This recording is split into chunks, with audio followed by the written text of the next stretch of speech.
শিশু শিল্পী হিসেবে সিনেমা ইন্ডাস্ট্রিতে অভিষেক করেন হানসিকা মতওয়ানি। 2000 সালে শাকালাকা বুম বুমে অভিনয় করে সকলের নজরে আসেন। এরপর একতা কাপুরের জনপ্রিয় সিরিয়াল কিউকি সাস ভি কভি বহু থিতেও কাজ করেন। হানসিকার ক্যারিয়ার কেবল সিনেমা জগতেই সীমাবদ্ধ ছিল না। কখনো হরমোনাল ইনজেকশনের কারণে, কখনো ভিডিও ফাঁসের জন্য নানা বিতর্কের মুখে পড়েছেন তিনি। তার সঙ্গে বিতর্ক যেন একে অপরের সঙ্গী।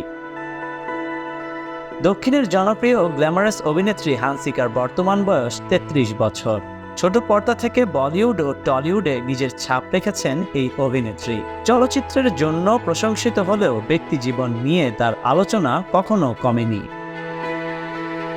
2003 সালে ঋত্বিক রোশন ও প্রীতি জিন্তা অভিনীত কোই মিল গয়া ছবিতে অভিনয়ের প্রস্তাব পান হানসিকা। এরপর পরিবারের সঙ্গে বিদেশ চলে যান। 2007 সালে তিনি ফের কামব্যাক করেন। 4 বছর অভিনয় থেকে বিরতি নিয়ে তেলেগু ছবি দেশ মুদুরু এর মাধ্যমে পর্দায় ফিরে আসেন। সে সময় হরমোন ইনজেকশনের কারণে বিতর্কের মুখে পড়েন তিনি। ভক্তদের বিস্মিত করে তৎকালীন 16 বছর বয়সী হানসিকা হিমেশ রেশামিয়ার সঙ্গে রোমান্সে লিপ্ত হন আপকা সুরুর সিনেমাতে। এই ছবির জন্য সেরা নবাগত অভিনেত্রীর পুরস্কারও পেয়েছিলেন।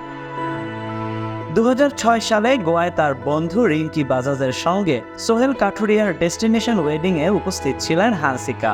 পরে অভিযোগ ওঠে যে হানসিকা তার বন্ধুদের সংসার ভাঙার পর তাদের স্বামীর সঙ্গেই সম্পর্ক করেছেন। এছাড়াও 2015 সালে একটি গোসলের ভিডিও ইন্টারনেটে ভাইরাল হয়, যেখানে হানসিকার উপস্থিতির দাবি করা হয়। তবে হানসিকা স্পষ্ট করেন যে ভিডিওটি তার নয়, তার মতো দেখতে অন্য একজন মেয়ের।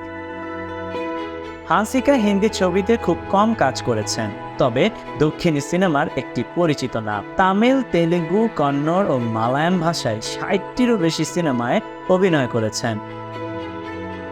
Khandakar Ishtiaq, news now 24।